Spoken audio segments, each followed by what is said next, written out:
दोस्तों, सफलता का कोई शॉर्टकट नहीं होता। पसीने की स्याही से जो लिखते हैं अपने इरादों को, उनके मुकद्दर के पन्ने कभी कोरे नहीं होते। मंजिलें चाहे कितनी भी दूर क्यों ना हो, लगातार चलने वालों के कदम चूम ही लेती है।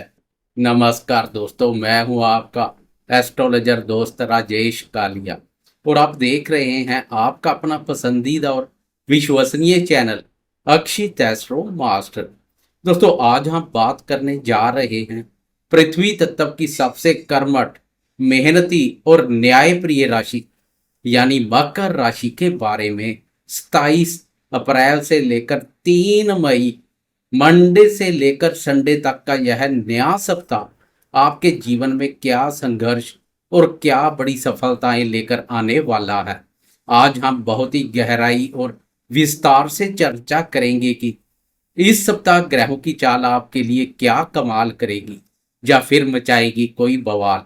मकर राशि वाले दोस्तों, आपके लिए यह सप्ताह एक बहुत बड़ा बदलाव लेकर आ रहा है, क्योंकि इस सप्ताह न केवल चंद्रमा अपनी चाल बदलेंगे, बल्कि आपकी कुंडली के लिए भाग्य और रोग भाव के स्वामी बुध देवी अपनी नीच राशि के श्राप से पूरी तरह मुक्त हो रहे हैं।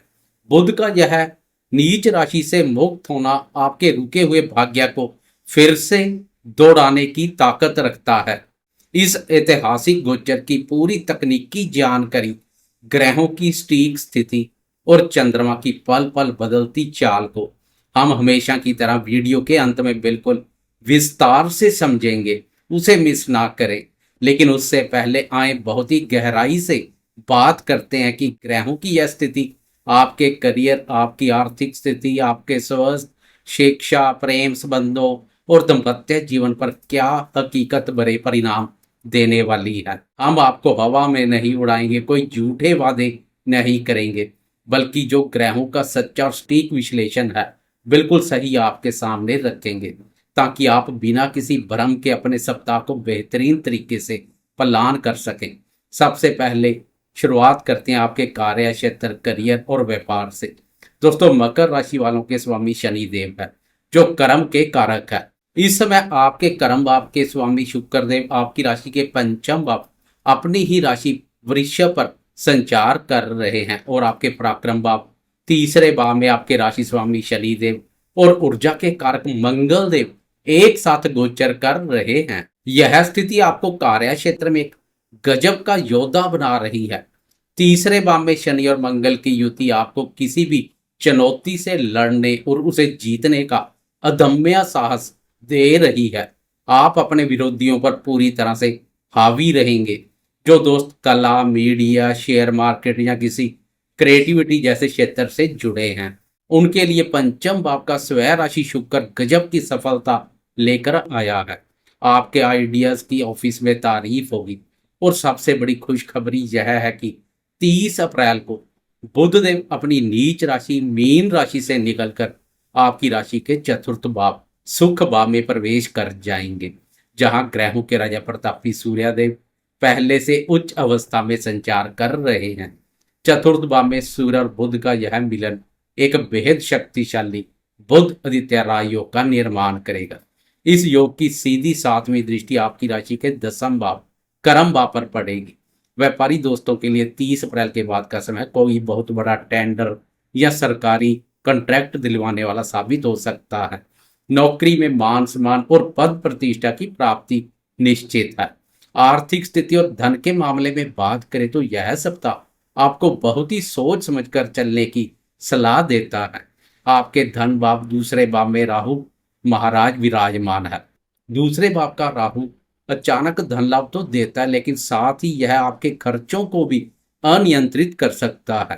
राहु आपको दिखावे की ओर ले जा सकता है, इसलिए अपनी गाड़ी कमाई को किसी भी ऐसे शौक पर खर्च ना करें जिसकी जरूरत ना हो।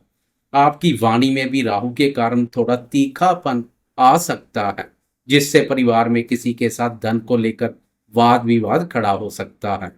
हालांकि आपके 11वें भाव यानी लाभ स्थान के स्वामी मंगल तीसरे भाव में शनिदेव के साथ है, जो यह बता रहे हैं कि आपकी मेहनत, आपका बाहुबल व्यर्थ नहीं जाएगा। धन कमाने के रास्ते खुलेंगे। शॉर्टकट से बचें, मेहनत का पैसा ही आपके पास टिकेगा। स्वास्थ्य के मोर्चे पर मकर राशि वालों को इस सप्ताह अपनी सेहत को बिल्कुल भी नजरअंदाज नहीं करना है। आपके छठे भाव यानी रोग के भाव में देवगुरु बृहस्पति विराजमान है। छठे भाव का गुरु कभी कभी लीवर, कोलेस्ट्रॉल या पेट से जुड़ी दिक्कतें बढ़ा सकते हैं। और आपके अष्टम भाव बाधक स्थान पर केतु महाराज संचार कर रहे हैं। अष्टम भाव का केतु कोई ऐसी दर्द या परेशानी दे सकते हैं जो डॉक्टर की पकड़ में आसानी से ना आए। चतुर्थ भाव में उच्च के सूर्य और फिर बुध के आने से आपकी जीवन शक्ति तो मजबूत रहेगी, लेकिन छाती में जलन या एसिडिटी की शिकायत रह सकती है। विशेषकर वह दोस्त जिन्हें पहले से ही जोड़ों के दर्द की समस्या है, उन्हें इस सप्ताह भारी वजन उठाने से बचना चाहिए। बाहर के जंक फूड से पूरी तरह परहेज करें और अपने वजन को नियंत्रित रखने के लिए नियमित रूप से व्यायाम करें। शिक्षा की बात करें तो यह सप्ताह मकर राशि वाले विद्यार्थियों के लिए किसी वरदान से कम नहीं है। आपके पंचम भाव शिक्षा और बुद्धि के भाव में शुक्र देव अपनी ही राशि वृषभ पर मजबूत अवस्था में संचार कर रहे हैं। यह स्थिति आपकी बुद्धि को कुशाग्र बना रही है। पढ़ाई में आपका पूरा मन लगेगा। जो विद्यार्थी कला, डिजाइनिंग, आर्किटेक्ट या फाइनेंस की पढ़ाई कर रहे हैं, उन्हें इस सप्ताह बहुत ही शानदार परिणाम मिलेंगे। 30 अप्रैल को बुध का नीच राशि से मुक्त होना और बुध आदित्य राय योग का बनना उन विद्यार्थियों के लिए सबसे बड़ी खुशखबरी है जो किसी सरकारी नौकरी या किसी बड़े कॉम्पिटिटिव एग्जाम की तैयारी कर रहे हैं।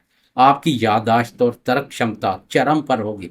संतान क्षेत्र की ओर से भी आपको सुकून मिलेगा। बच्चों के साथ समय बिताना आपके मानसिक तनाव को कम करेगा। शुक्र के प्रभाव से बच्चों के साथ संबंधों में स्नेह और मधुरता का भाव देखने को मिलेगा। प्रेम संबंध और दाम्पत्य जीवन की बात करें तो शुक्र का प्रेमियों को भी बहुत लाभ मिलने वाला है।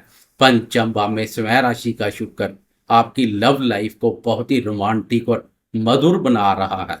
जो दोस्त सिंगल है उनके जीवन में किसी खास व्यक्ति की एंट्री हो सकती है। वह दोस्त जो नए प्रेम संगों की शुरुआत करने का सोच विचार बना रहे हैं, तो यह सप्ताह प्रेम की अभिव्यक्ति करने के लिए उत्तम बना हुआ है। आप अपने प्रेमी जन के प्रति बहुत वफादार रहेंगे और एक दूसरे को अच्छी तरह से समझेंगे। दाम्पत्य जीवन यानी मैरिड लाइफ की बात करें तो सप्तम भाव के स्वामी स्वयं चंद्रमा है, जिनकी चाल हर 2.25 दिन में बदलती है। लेकिन आपके दूसरे भाव में राहु की स्थिति और अष्टम भाव से केतु का प्रभाव होने के कारणवश कभी कभी पति पत्नी के बीच परिवार के किसी मुद्दे को लेकर गर्मा गर्मी हो सकती है। आपको बस इतना ध्यान रखना है कि अपनी वाणी को मधुर रखें। राहु के प्रभाव में आकर कोई भी कड़वा शब्द ना बोले। 30 अप्रैल के बाद घर में सुख शांति का माहौल पूरी तरह से लौट आएगा। दोस्तों आए अब वीडियो के सबसे महत्वपूर्ण हिस्से पर चलते हैं, जहां हम ज्योतिषीय दृष्टिकोण से ग्रहों की स्थिति और चंद्रमा की दिन प्रतिदिन की चाल को गहराई से समझेंगे। इस समय आपकी मकर राशि यानी प्रथम भाव खाली है। आपके दूसरे भाव कुंभ राशि में राहु महाराज विराजमान है। तीसरे भाव मीन राशि पर 3 बड़े ग्रह मंगल, बुध और कर्मफलदाता शनिदेव एक साथ संचार कर रहे हैं। चतुर्थ भाव मेष राशि पर ग्रहों के राजा प्रतापी सूर्यदेव अपनी उच्च अवस्था में विराजमान है। और पंचम भाव वृषभ राशि पर वृषभ राशि के स्वामी शुक्र देव ने मजबूती से मोर्चा संभाला हुआ है। छठे भाव मिथुन राशि पर देवगुरु बृहस्पति संचार कर रहे हैं। और आपके अष्टम भाव सिंह राशि पर केतु महाराज ने डेरा डाला हुआ है। इस सप्ताह का जो सबसे बड़ा भाग्यशाली और सुखदायी बदलाव है वो है बुध का राशि परिवर्तन कर सुख भाव में प्रवेश। 30 अप्रैल की सुबह के 6:55 पर बुधदेव अपनी नीच राशि मीन राशि से प्रस्थान कर जाएंगे और मेष राशि यानी आपके चतुर्थ भाव सुख भाव में प्रवेश करेंगे। बुध आपके लिए भाग्य भाव के स्वामी है। नवम भाव के स्वामी का नीच राशि से मुक्त होकर सुख भाव में प्रवेश आपके लिए प्रॉपर्टी, वाहन और सुख सुविधाओं के योग बनाएगा। चतुर्थ भाव पर बुध के उत्तम परिणाम देखने को मिलते हैं। चतुर्थ भाव में सूर्य के साथ मिलकर बुध आदित्य राजयोग बनाएंगे। यह राजयोग आपके घर में खुशियां लाएगा और कार्य क्षेत्र में भी आपका रुतबा बढ़ाएगा। अब बात करते हैं चंद्रमा की चाल की। छोटी अवधि के राशिफल में चंद्रमा की चाल का विशेष और सबसे बड़ा महत्व है। चंद्रमा हमारे मन का कारक है, इसलिए चंद्रमा की चाल हमारे मन को बहुत गहराई से प्रभावित करती है। एक नज़र डालते हैं कि मंडे से लेकर संडे तक के यह 2.25 दिन के गोचर में चंद्रमा कहाँ कहाँ संचार करेंगे और उसका आप पर क्या सटीक प्रभाव पड़ेगा। सप्ताह की शुरुआत 27 अप्रैल मंडे को चंद्रमा सिंह राशि से अपना सफर शुरू करेंगे। सिंह राशि आपकी मकर राशि के अष्टम भाव बाधक स्थान पर पड़ती है, जहां चंद्रमा केतु के साथ युति योग बनाएंगे। मकर राशि वाले दोस्तों, सोमवार का दिन आपके लिए सबसे अधिक सावधानी और सतर्कता बरतने का दिन है। अष्टम भाव का चंद्रमा और ऊपर से केतु का युति योग मन में एक अज्ञात भय, चिंता और उदासी लेकर आ सकता है।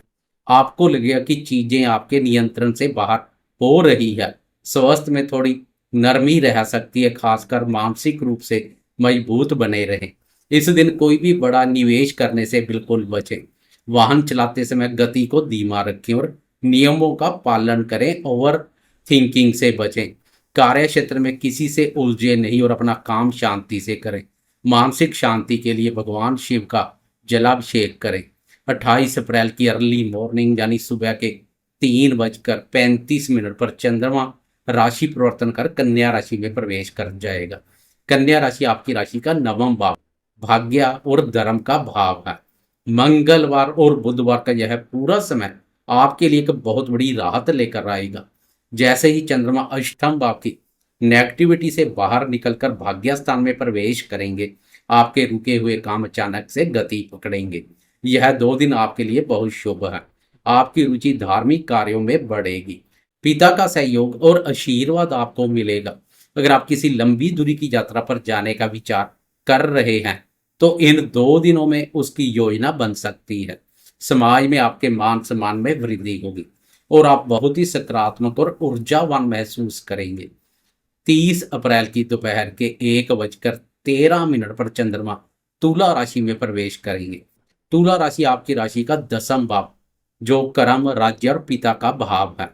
गुरुवार दोपहर से लेकर शनिवार तक का यह 2.25 दिन का समय आपके कार्य क्षेत्र के लिए इस सप्ताह का सबसे गोल्डन पीरियड साबित होगा। कर्म भाव पर चंद्रमा के अति उत्तम परिणाम देखने को मिलते हैं। एक तरफ आपके चतुर्थ भाव में बुध आदित्य राज योग बन चुका होगा और दूसरी तरफ कर्म भाव में चंद्रमा का गोचर, यह एक बहुत ही अद्भुत संयोग है। इन 3 दिनों में आपको अपने कार्यस्थल पर पूरी तरह से छा जाने का मौका मिलेगा। आपकी कार्य क्षमता बहुत उच्च स्तर की होगी। बेरोजगार दोस्तों को रोजगार के नए अवसर मिल सकते हैं। व्यापारी दोस्तों के लिए कोई बड़ी डील फाइनल करने या कोई नई पार्टनरशिप शुरू करने के लिए यह समय सर्वोत्तम है। घर और ऑफिस के बीच आप एक बेहतरीन संतुलन बना पाएंगे। यहाँ से कर्म स्थान से चंद्रमा की चतुर्थ भाव सुख भाव पर दृष्टि घर परिवार में भी सुख शांति और प्रसन्नता का माहौल बनाएगी। अब हम प्रवेश करेंगे मई माह में, जहां शनिवार और रविवार की दरमियानी रात 2 और 3 मई की रात के 12:29 पर चंद्रमा वृश्चिक राशि में प्रवेश कर जाएंगे। अर्थात संडे 3 मई को पूरा दिन चंद्रमा वृश्चिक राशि पर ही गोचर करेंगे। वृश्चिक राशि आपका एकादश भाव है जो लाभ और इच्छा पूर्ति का भाव है। यहाँ ध्यान देने वाली सबसे बड़ी बात यह है कि वृश्चिक राशि में चंद्रमा नीच के हो जाते हैं। 11वें भाव में चंद्रमा लाभ तो जरूर देते हैं, लेकिन नीच का होने के कारण यह मन में कुछ असंतोष भी पैदा करते हैं। रविवार का दिन आपको आर्थिक लाभ तो करवा सकता है, लेकिन हो सकता है कि आप उस लाभ से पूरी तरह संतुष्ट ना हो। छुट्टी का दिन है, इसलिए अपनी महत्वाकांक्षाओं पर थोड़ा ब्रेक लगाएं। बड़े भाई बहनों या मित्रों के साथ किसी भी तरह की बहसबाजी से बचें। उन्हें कोई ऐसी बात ना बोले जो उनके दिल को चुभ जाए। संडे का दिन अपने परिवार के साथ आराम करने, सप्ताह भर की थकान मिटाने और बिना किसी तनाव के अगले सप्ताह की योजना बनाने के लिए श्रेष्ठ है। तो दोस्तों, कुल मिलाकर मकर राशि वालों के लिए यह सप्ताह पसीने से सफलता की कहानी लिखने का सप्ताह है। सोमवार को आपको विशेष सावधानी रखनी है और अपने खर्चों पर थोड़ा नियंत्रण बनाना है। बाकी पूरा सप्ताह विशेषकर मंगलवार से शनिवार तक का समय आपको बड़ी सफलताएं और अपार यश देकर जाएगा। तीसरे भाव के शनि मंगल आपका पराक्रम बढ़ाएंगे और बुध आदित्य राजयोग आपके जीवन में सुख समृद्धि की नई किरण लेकर आएंगे। उम्मीद करता हूं कि आपको हमारा यह कुछ मिनटों का विस्तृत और गहराई से भरा विश्लेषण जरूर पसंद आया होगा और इससे आपको अपने सप्ताह की बेहतरीन रूपरेखा तय करने में मदद मिलेगी। अगर आपको यह वीडियो अच्छा लगा हो तो वीडियो को लाइक और अपने दोस्तों के साथ शेयर करना बिल्कुल ना भूलें। कमेंट बॉक्स में अपनी श्रद्धा से जय शनिदेव या जय शिव शंभू लिखकर अपना आशीर्वाद लेना ना भूलें। अगर आपने अभी तक हमारे चैनल अक्षित एस्ट्रो मास्टर को सब्सक्राइब नहीं किया तो अभी सब्सक्राइब कर लें, ताकि हर सप्ताह ग्रहों की चाल की बिल्कुल सटीक और सच्चाई भरी जानकारी आपको समय पर मिलती रहे। मैं एस्ट्रोलॉजर राजेश कालिया जल्द ही मिलूंगा आपसे एक नई वीडियो के साथ। तब तक के लिए आप सभी स्वस्थ रहें, मस्त रहें और अपने लक्ष्य की ओर बढ़ते रहें। अपना और अपने माता पिता का बहुत बहुत ख्याल रखें। जय माता दी।